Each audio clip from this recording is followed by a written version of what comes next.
저는 오늘 읽어드린 요한복음 4장 3절에서 14절까지 말씀을 가지고 예수님을 만날 때 인생의 길이 보인다, 이와 같은 제목으로 하나님의 말씀을 증가하도록 하겠습니다. 오늘 제가 사진 하나를 보여드리죠. 이분이 최련아 자매입니다. 조선족입니다. 근데 11살 때 어머니가 심한 비염을 앓고 있었는데 이 부엌에서 가스가 새는 것을 냄새를 맡지 못했던 겁니다. 그래서 불을 켜는 순간, 가스불을 켜는 순간 폭발이 돼서 완전 아수라장이 되었습니다. 이 어머니는 딸을 살리기 위해서 그 딸을 감싸고, 그래서 결국 그 어머니는 병원으로 옮긴 지 얼마 안 되어 사망을 하게 됩니다. 그러나 이 딸은 목숨은 건졌지만 몸 전체의 95%가 3도 화상을 입었습니다. 병원에서 진단을 내리기를 살기도 힘들 것이고 만일 살아도 정상적인 생활은 하기 불가능할 것이다 라는 진단을 내렸습니다. 겨우겨우 목숨을 구했습니다. 그러나 우리가 보통 이렇게 화상을 입게 되면 이게 피부가 이렇게 쪼그라들지 않습니까?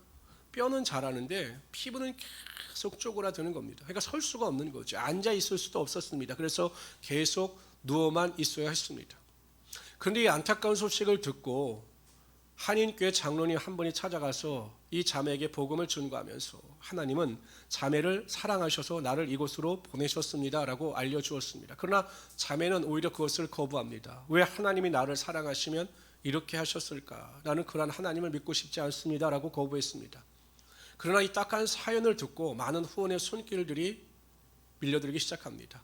그러니까 전라도의 한 성형외과 의사가 이 자매를 초청해서 무료로 40여 차례의 수술을 해주어서 어느 정도 생활할 수 있도록 해주었습니다. 그리고 교회와 연계해서 그 교회 청년들이 끊임없이 가서 이 자매에게 복음을 전가하고 축복하고 또한 그리스도의 사랑을 전했습니다. 어느 날 청년들이 다 와서 이 자매를 향해서 두 손을 뻗고 당신은 사랑받기 위해 태어난 사람이라고 하는 찬양을 불렀을 때 이 자매의 마음이 녹아졌습니다. 정말 하나님께서 나를 사랑하시는구나, 나를 사랑하시기 위하여 이러한 고난을 허락하셨구나 라는 생각을 하게 되었습니다. 갑자기 꿈이 생겼습니다. 나도 이제 공부를 하고 싶다, 공부를 해서 뭔가 의미 있는 삶을 살아가고 싶다라고 하는 결단을 내리게 됩니다. 그래서 고등과정 검정고시를 통해서 이화여대 영어영문학과, 대학원에서는 사회복지학을 전공했다고 합니다. 지금은 위더스라고 하는 청년 화상 경험자 모임, 그러니까 청년들 중에 화상을 당해서 크게 좌절하고 고통을 당하는 그 모임에서 많은 사람들을 위하여 헌신하고 봉사하고 있다는 것입니다. 여러분 보세요. 화상을 당해서 전체 95%의 몸이 화상으로 뒤덮여 있을 때 삶의 소망이 없었습니다. 절망이었습니다. 어둠이었습니다. 그러나 그가 예수 그리스도를 만나고 예수 그리스도를 영접하니 그의 삶의 인생 가운데 길이 보이고 그의 삶의 희망이 밀려오게 되었던 것입니다. 오늘 본문에 나오는 사마리아 여인도 마찬가지예요. 인생에 소망이 없었습니다. 얼마나 여러분 세상 말로 하면 인생이 박복했는지 남편을 5명이나 얻었었습니다. 이게 잘못된 관계는 아니었을 거예요. 율법에 의하면 잘못된 관계면 엄청난 핍박을 받으니까요. 지금도 6번째 남편과 살고 있었습니다. 마을에서 말이 많았을 것입니다. 그래서 이 여인은 물을 길러 오는데 오전 12시, 정오 12시에 사람들이 아무도 오지 않는 그 12시에 물을 길러 우물가로 나온 것입니다. 마음의 상처도 대단했겠죠. 사람들을 두려워했습니다. 왜냐하면 그 사람들을 만나면 분명히 자신에게 대해서 손가락질하는 것이 뻔하기 때문에. 안 그러겠어요? 남편을 5명이나 얻었는데 지금도 6번째 남편과 살고 있으니 사람들이 얼마나 말을 많이 했겠습니까? 아무 희망이 없었습니다. 근데 그녀가 예수 그리스도를 만나더니 완전히 인생이 바뀌는 하나님의 은혜를 체험하고 그 인생의 길이 열리기 시작했다라는 것입니다. 성도 여러분, 아무리 우리의 인생의 광야 같다 할지라도 우리가 예수님을 만날 때, 또 우리가 예수님을 만나고 여러 가지 문제와 환난으로 인하여 광야 같은 삶을 현재 살아가고 있다 할지라도 예수님을 만나면 반드시 예수님께서 우리 인생 가운데 길을 내셔서 모든 것이 합력하여 선이 되게 하시며 우리 인생을 시온의 대로로 반드시 인도하여 주시는 것입니다. 그렇기 때문에 제일 중요한 것이 문제가 아니라 우리가 매일 예수님을 만나는 경험을 할 수 있어야 한다는 것입니다. 근데 여러분 감사한 일이 무엇입니까? 항상 예수님은 우리를 만나주실 준비가 되어 있으시다는 것입니다. 그리고 우리를 만나주시는 것을 기뻐하신다는 거죠. 예수님과 제자들이 이 유다가 남부입니다. 남부.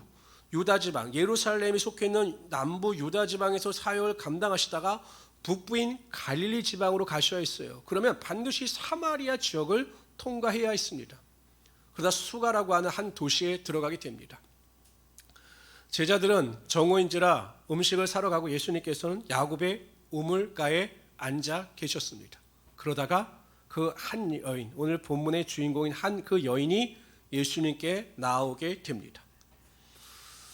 한번 여쭤봅시다. 우연일까요? 예수님께서 수가성에 우연히 들어가셨고 또 우연한 시간에 그 여인이 예수님이 계신 그 야곱의 우물가로 물을 길러 나왔을까요? 이게 다 우연하게 된 일일까요?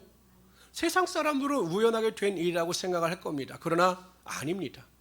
예수님께서 이 여인을 구원하시기 위하여 이 여인의 영혼을 궁일이 여기셔서 수가성으로 들어가셨고 그 여인이 올 때를 아시고 제자들을 음식을 사러 보내시고 그 여인을 만나 주심으로 그 여인의 삶의 변화가 나타나게 하여 주셨던 것입니다.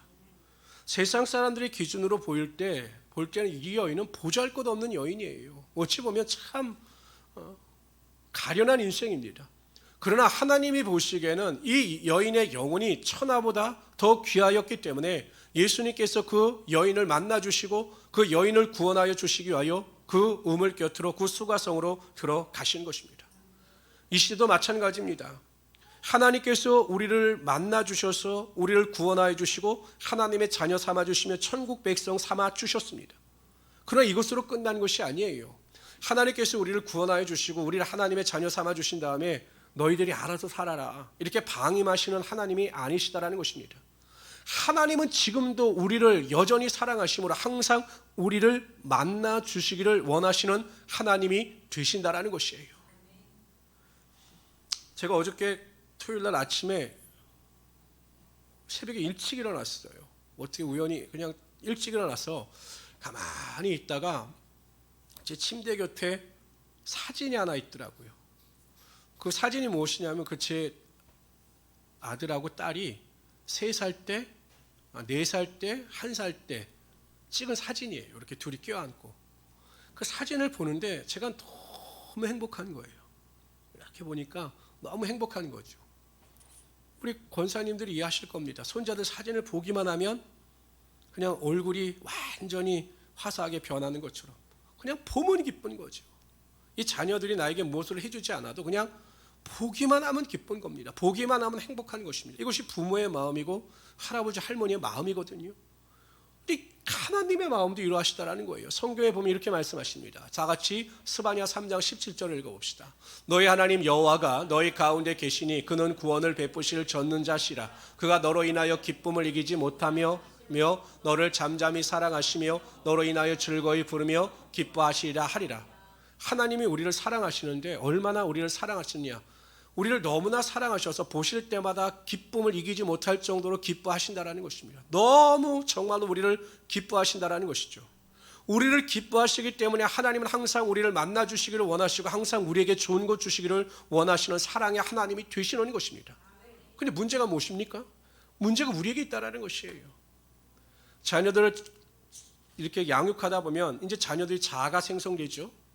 그 점점 나이가 먹어가다 보면 엄마들한테 그런 이야기를 많이 듭니다. 초등학교에 들어간 아이들이 갑자기 어느 날 엄마가 무엇을 물어보면 이렇게 대답한대요. 엄마는 몰라도 돼. 이게 가장 큰 충격이라는 거예요. 엄마는 몰라도 돼. 지금까지 내가 지를 어떻게 키웠는데. 근데 아이들이 자아가 생기니까 이제 내 스스로 할 수 있다. 이런 생각이 든다라는 거죠. 근데 성도들도 그렇습니다. 하나님께서 우리를 죄악 가운데 구원하여 주셔서 하나님의 자녀 삼아 주시고 항상 함께 하시기를 원하시는데 우리들 스스로가 하나님 모르셔도 돼요. 뭐 굳이 하나님께서 제 인생에 개입하실 필요가 없어요. 제가 알아서 살 테니까 그냥 두세요 라고 어리석은 인생을 살아가게 된다는 것입니다. 그래서 고난을 만나게 되고 핍박을 만나게 되고 어려움을 만나게 되는 것입니다. 그래서 속히 깨닫고 나와서 다시 하나님을 만나고 예수 그리스도를 만나고 회복하고 은혜 가운데 거하면 좋은데 여전히 어려움 가운데 있으면서도 하나님을 만나지 못하고 하나님 앞에 나오지 못하는 자들이 너무 많다라는 것입니다. 어떻게 우리가 하나님을 우리의 삶 가운데 끊임없이 만나고 동행하며 그 만남의 축복을 누릴 수 있을까요? 말씀은 이렇게 이야기합니다. 다 같이 잠언서 8장 17절 읽어봅시다. 시작. 나를 사랑하는 자들이 나의 사랑을 입으며 나를 간절히 찾는 자가 나를 만날 것이니라. 예레미야 29장 13절입니다. 너희가 온 마음으로 나를 구하면 나를 찾을 것이요 나를 만나리라. 결국 무엇입니까? 전심으로 하나님을 찾는 거예요. 하나님께 기도하는 겁니다. 전심으로 부르짖는 것입니다. 그러면 하나님께서 우리와 만나주시고 우리의 삶의 길을 내시고 우리의 삶에 하나님의 축복의 능력이 반드시 나타나게 하여 주시는 것입니다. 하나님께서 여러분 우리를 위하여 예비하신 우리의 삶의 축복의 능력이 얼마나 큰지 여러분도 모르십니까? 우리가 구하지 않기 때문에 그러한 축복의 은혜와 능력을 맛보지 못하는 것입니다. 하나님께서는 항상 우리를 만나주시고 좋은 것 채워주시기를 원하시는데 우리가 하나님을 구하지 않기 때문에 하나님께 기도하지 않기 때문에 하나님의 만남의 축복이 우리의 삶 가운데 이루어지지 않는 것입니다.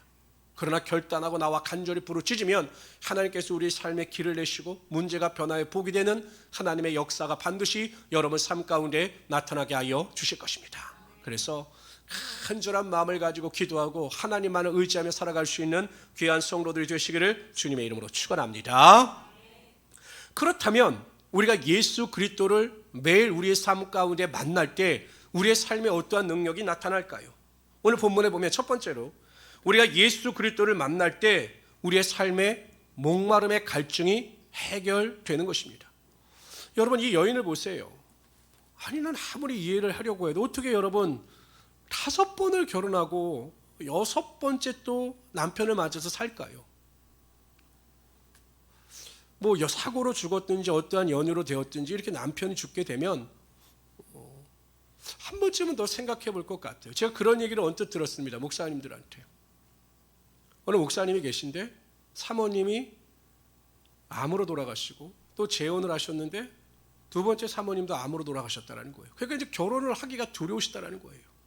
결혼을 안 하고 혼자 사신다 이런 말을 들었는데 이 여인은 어찌 된 건지 계속 5배는 남편과 그렇게 사별을 했는데 또 6번째 남편과 살고 있다. 아마 무엇인가 사랑의 결핍, 사랑을 받지 못하는 그 사랑의 결핍이 있었기 때문에 아니면 낮은 자존감이 있었기 때문에 무엇인가 채우려고 하는 그 갈증으로 인하여 그러한 삶을 살았던 것으로 보입니다. 그런데 여러분 인생은 그럴 수밖에 없어요. 보세요. 아담과 하와를 하나님께서 창조하시고 또한 에덴 동산에 살게 하시면서 모든 동산의 나무의 실과는 먹을 수 있게 하되 선악을 알게 하는 나무의 열매는 먹지 말라고 말씀하셨습니다. 그 나무에 관심을 가지지 않아도 충분히 만족하면서 살아갈 수 있는 삶의 여건을 하나님께서 주신 거죠. 그런데 여러분 뱀이 이 하와를 유혹합니다. 아이고 그 하나님께서 거짓말 하시는 것이야. 너희가 그 나무의 열매를 먹을 때에는 너희 눈이 밝아져서 하나님같이 될 수가 있어.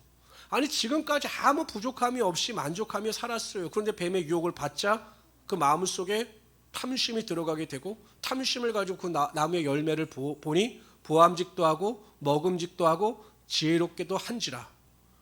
그래서 그 나무의 열매를 따먹고 하나님의 형벌을 받아 에덴 동산에서 쫓겨나게 되는 것입니다. 이것이 인간의 본성이에요. 아무리 완벽한 조건을 갖추고 있다 할지라도 항상 갈증을 느끼고 그 갈증 가운데 만족하며 살아가지 못하는 것이 인간이 가진 죄성의 본성이라는 것입니다.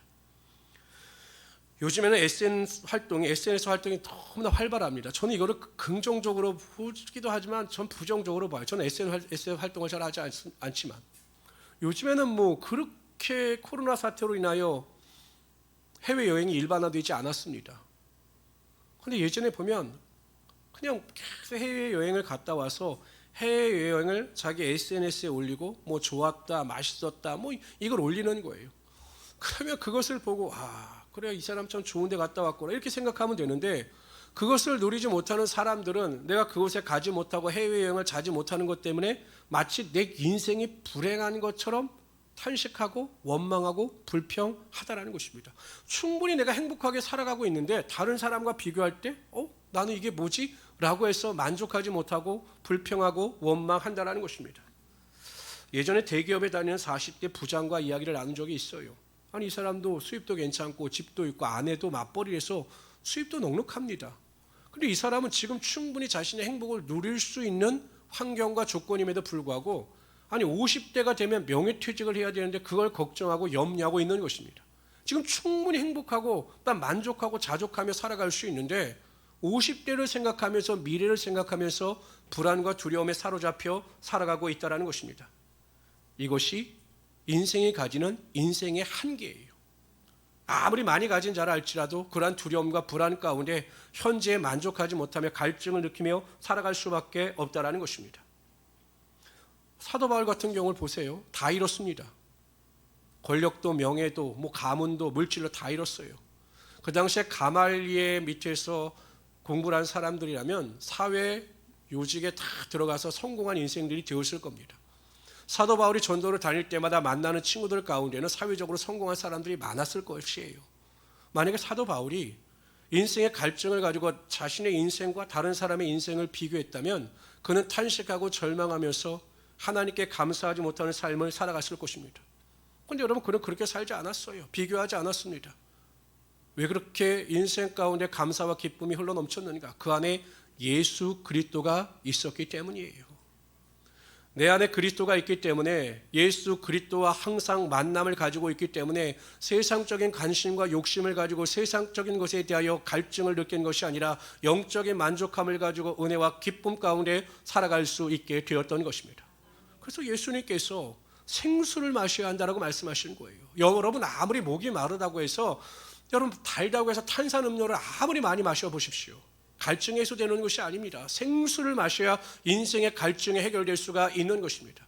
여러분들이 매일매일 삶 가운데 예수 그리스도를 만나고 예수 그리스도로 인하여 기뻐하고 즐거워하면 세상의 어떠한 것보다도 예수 그리스도로 인하여 기뻐하며 감사하며 만족하며 살아갈 수 있게 된다는 것입니다. 내가 부족하고 내가 연약하고 궁핍하고 어려움을 당한다 할지라도 예수 그리스도로 인하여 감사하고 기뻐하며 영원한 소망을 가지고 살아갈 수 있게 된다는 것입니다. 저는 우리 모든 성도님들이 세상 사람들과 똑같이 육신의 한계에 파묻혀서 비교하고 또는 육신의 한계에 파묻혀서 불안하고 두려워함으로 갈증을 느끼면서 원망과 불평 가운데 살아가는 것이 아니라 영원한 생수이신 예수 그리스도와 항상 동행함으로 무슨 일이든지 기뻐하며 즐거워하고 감사하며 살아갈 수 있는 하나님의 귀한 성도들이 되시기를 주님의 이름으로 축원합니다. 두 번째로요, 우리가 예수 그리스도를 만날 때 온전한 예배자가 되는 것입니다. 이 여인은 예수님을 아직까지 메시아로 인정한 것이 아니라 선지자로 인식을 합니다. 그리고 예배와 관련된 질문을 던져요. 20절입니다. 다 같이 읽어봅시다. 시작. 우리 조상들은 이 산에서 예배하였는데 당신들의 말은 예배할 곳이 예루살렘에 있다 하더이다. 이 산이라고 하는 것은 그리심산입니다. 그리심산. 그러니까 사마리아 사람들은 그리심산에 자신들 나름대로 성전을 만들어 놓고 거기에서 하나님을 제사했어요. 그러나 하나님께서 말씀하신 대로 제사한 것이 아니라 자신들이 좋은 대로 제사를 드린 거죠. 그래서 그 여인은 묻는 거예요. 우리는 그리심산에서 제사를 드리는데 유대인들이 말하기를 예루살렘에서만 드리는 예배를 하나님께서 인정해 주신다고 하는데 그게 맞는 말입니까? 라고 묻습니다. 여러분, 이 여인은 아무리 세상 가운데서 어려움 가운데 살아도 그래도 예배에 대한 사모함이 있었던 것으로 보입니다. 그리고 영적인 은혜가 조금이라도 있었던 것으로 보여요. 그래서 예수님께서 그 믿음을 보시고 이 여인을 구원하여 오신 것으로 보입니다. 이 여인의 질문에 대해서 예수님께서 예배와 관련된 아주 중요한 말씀을 해주셔요. 예배와 관련돼서. 다 같이 한번 읽어봅시다. 23절 있습니다. 시작. 아버지께 참되게 예배하는 자들은 영과 진리로 예배할 때가 오나니 곧 이때라. 아버지께서는 자기에게 이렇게 예배하는 자들을 찾으시느니라. 예배하는 자들을 찾으신다는 것이에요. 이 의미가 무엇이냐? 하나님께서 인정하시는 예배를 드려야 한다는 것입니다. 우리는요, 예배를 끝나면 이런 말을 쉽게 합니다. 아유, 목사님 오늘 은혜 받았습니다. 목사님 오늘 참 제가 큰 말씀의 위로를 받았습니다. 라는 말씀들을 하셔요. 예배를 은혜 받는 것 중요하고 좋죠. 근데 중요한 게 있어요. 내가 하나님께 대하여 예배를 드림으로 은혜를 받는 것보다 더 중요한 것은 하나님께서 과연 내 예배를 받아주셨느냐, 내가 오늘 드린 예배가 하나님께서 인정하시는 예배였느냐라는 것이죠. 저는 그런 경우도 많이 봤습니다. 제가 보기엔 틀림없이 예배 시간에 계속 졸고 계셨어요. 근데 예배를 끝나면 말씀의 은혜를 받으셨다는 거예요. 감사하죠. 하나님께 은혜를 받았다고 하니. 그러니까 여러분, 근데 계속 예배 시간에 졸고 딴 생각하고 이렇게 해서 예배를 마치게 되면 하나님께서 그 예배를 인정하시지 아니할 때 우리는 이 자리에 와서 앉아 있는 것이 헛수고를 하는 거예요. 우리가 신령과 영과 진리로 하나님을 예배하고 하나님께서 그 예배를 인정하실 때 그 예배가 온전하여지고 그 예배를 통해서 하나님의 능력이 나타나게 하여 주시는 거죠. 그런데 중요한 게 있어요. 우리가 어떻게 예배하는 것이 하나님께 드려지는 온전한 예배인가? 24절에 이렇게 말씀하셔요. 영과 진리로. 개역 성경에는, 개역 개정에는 신령과 진정으로. 우리가 영과 진리로 예배해야 한다는 것입니다. 여러분, 하나님께서 이렇게 말씀하셨습니다. 내가 거룩하니 너희도 거룩할지니라. 하나님이 거룩하시기 때문에 우리가 거룩해야 돼요. 그래야 하나님과 소통할 수 있어요. 이 말과 똑같은 맥락입니다. 하나님은 영이셔요. 하나님은 영이시기 때문에 우리가 온전한 영적 상태를 유지해야 하나님과 소통하는 온전한 예배를 드릴 수가 있는 것이에요. 하나님은 영이신데 우리가 육에 속해 있으면 육과 영은 소통할 수 없기 때문에 예배 가운데 나와 하나님의 은혜와 하나님의 임재를 체험하지 못하는 것입니다. 그런데 여러분, 우리가 얼마나 육의 예배를 많이 드리고 있습니까? 그런데 우리가 영의 예배를 드리기 위해서 그래서 중요한 것이 무엇이냐? 성령 충만함 가운데 영적으로 깨어서 하나님과 소통하며 예배를 드릴 수가 있어야 한다는 것입니다. 진리로 예배하라고 말씀하셨어요. 진리. 근데 여러분, 진리는 오직 예수 그리스도 한 분이십니다. 그렇죠? 예수님께서 나는 길이요 진리요 생명이다 이렇게 말씀하셨어요. 오직 예수님께서 진리가 되십니다. 결국 여러분, 영과 진리로 예배한다는 것은 성령 충만과 예수 충만으로 예배 드려야 한다는 것입니다. 내 안에 예수 그리스도가 살아계셔서 지금도 예수 그리스도의 마음을 가지고 예수 그리스도의 생각을 가지고 살아가는 자들이 주님 앞에 나와 온전히 예배를 드릴 때 그 예배가 살아있는 예배가 되고 하나님께서 받으시는 하나님의 귀한 예배가 된다는 것이죠. 그래서 제가 여러분 계속 강조하는 것이 무엇입니까? 예배 드리기 전에 온전한 회개의 능력이 있어야 한다는 것이에요. 회개의 능력이 없어서 여전히 내 안에 죄가 자리 잡고 있고 내 마음 가운데 악함이 자리 잡고 있으면 그 상태에서 드려지는 예배는 영과 진리로 드려지는 예배가 아니기 때문에 하나님께서 그 예배를 받아주시지 않는다는 것입니다. 근데 여러분, 그 예배에 대한 것을 깨닫지 못하기 때문에 우리가 하나님 앞에 온전한 예배를 드리지 못하는 것이에요. 그렇기 때문에 여러분, 정말 내가 육체가 피곤해요. 근데 가면 내가 정말 육체의 피곤함 때문에 무너질 것 같아요. 그럼 하나님께 기도하세요. 하나님, 온전한 예배를 드릴 수 있도록 제가 깨어있게 하여 주시고 내 영혼이 하나님만을 향하게 해주십시오라고 믿음으로 기도하며 나오면 하나님께서 그 기도를 들어주시지 않겠습니까? 기도를 하지 않냐고 예배에 대한 사모함이 없고 예배에 대한 준비가 되어 있지 않으니까 예배 시간에 집중하지 못하고 예배 시간에 하나님만을 바라보지 못하는 것입니다.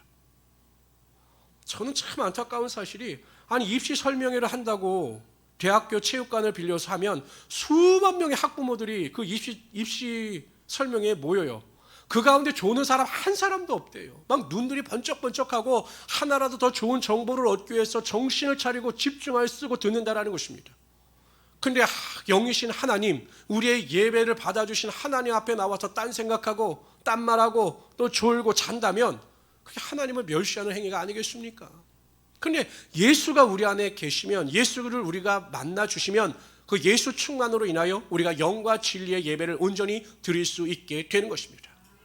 이 시대는 예배가 무너져요. 계속 무너집니다. 성도 여러분, 정신 차리십시오. 온전한 예배자를 하나님께서 찾으시고 그 예배자들 가운데 하나님의 축복이, 하나님의 길이 열리게 하여 주시는 것입니다.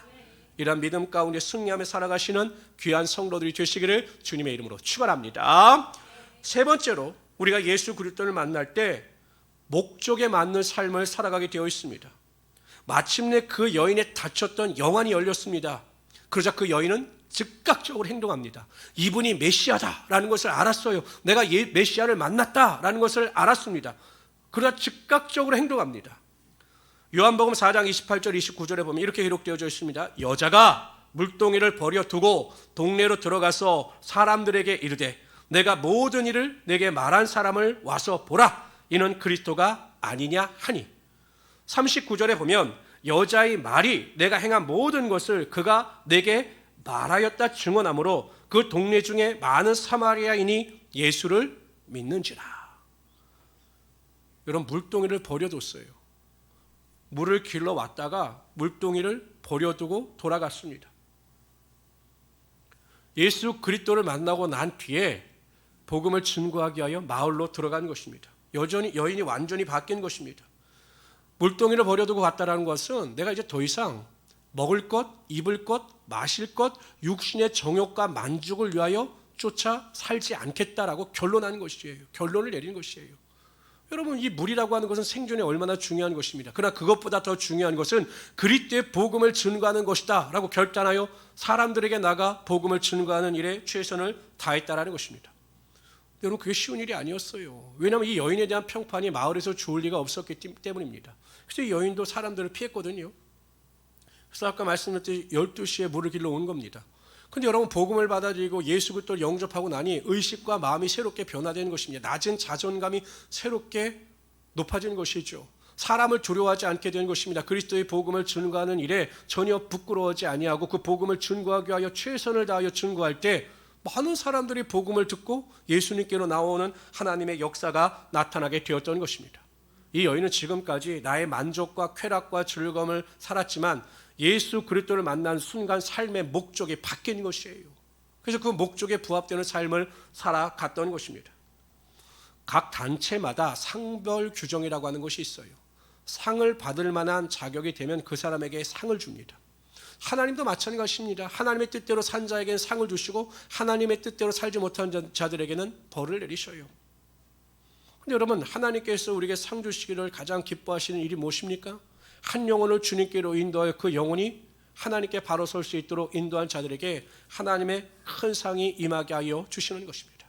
그래서 사도 바울은 디모데후서에서 이렇게 고백합니다. 나는 선한 싸움을 싸우고 달려갈 길을 마치고 믿음을 지켰으니 이제 후로는 나를 위하여 의의 면리관이 예비되었으므로 죽어도 오신 재판장이 그날은 내게 주실 것이며 내게만 아니라 주의 나타나심을 삼하는 모든 자에게니라.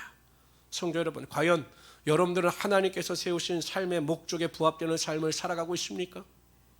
복음을 증거하고 예배 중심의 삶을 살며 기도함으로 하나님과 교제하고 많은 자들에게 복음을 증거하는 삶을 살아가고 있습니까? 예수를 믿는다고 하면서 여전히 나의 만족과 나의 쾌락, 이 세상의 즐거움을 쫓아 살아가고 있습니까? 하나님은 하나님의 목적에 부합되는 삶을 살아가는 자들에게 구하지 않는 것까지 채워주시는 하나님의 능력이 반드시 나타나게 하여 주시는 겁니다. 너희는 먼저 그의 나라와 그의 의를 구하라. 그리하면 이 모든 것을 너에게 채우시리라. 이러한 하나님의 능력을 맛볼 수 있는 귀한 성도들이 되시기를 주님의 이름으로 축원합니다.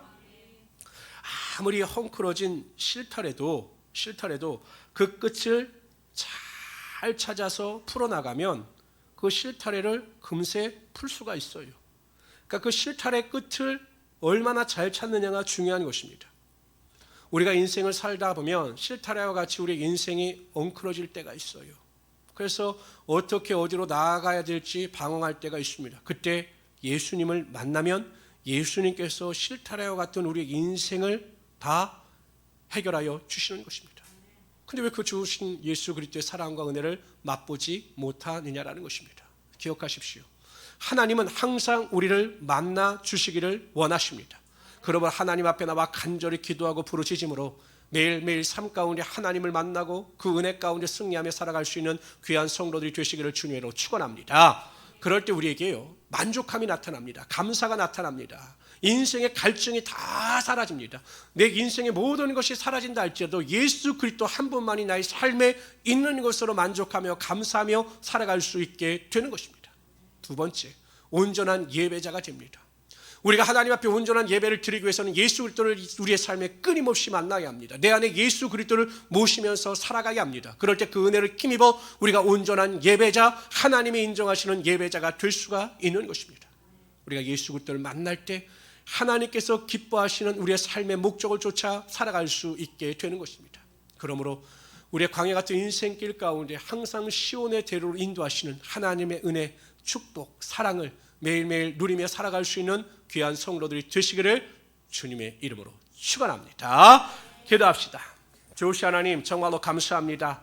항상 우리를 사랑하여 주시고 항상 주님의 은혜 가운데 거하게 하시며 우리를 만나 주시기를 기뻐하심을 정말로 감사합니다. 하나님, 우리 성도들이 항상 매일매일 삶 가운데 하나님을 만나고 예수 그리스도와 동행하는 삶을 살아가기를 원합니다. 항상 믿음으로 기도하며 간절히 부르짖을 때마다 하나님께서 우리를 만나 주시는 은혜를 체험하며 살아가기를 원합니다. 아하, 하나님께서 나를 사랑하시는구나, 하나님께서 나와 항상 함께하여 주시는구나, 이러한 믿음과 축복을 가지고 살아가기를 원합니다. 그럴 때마다 하나님, 우리가 항상 세상 가운데 갈증을 느끼며 살아가는 것이 아니라 생수이신 예수 그리스도를 우리의 삶에 모셔드림으로 만족하고 감사하며 기뻐하며 소망 가운데 살아가는 성도들이 되게 하여 주시옵소서. 온전한 예배자들이 되게 하여 주시고, 예배를 통해서 승리를 맛보게 하여 주시고, 예배를 통해서 기름 부음의 능력을 맛보게 하여 주시옵소서. 삶의 목적에 부합되는 삶을 살아가게 하여 주시옵소서. 감사하며 예수님의 이름으로 기도드리옵나이다. 아멘.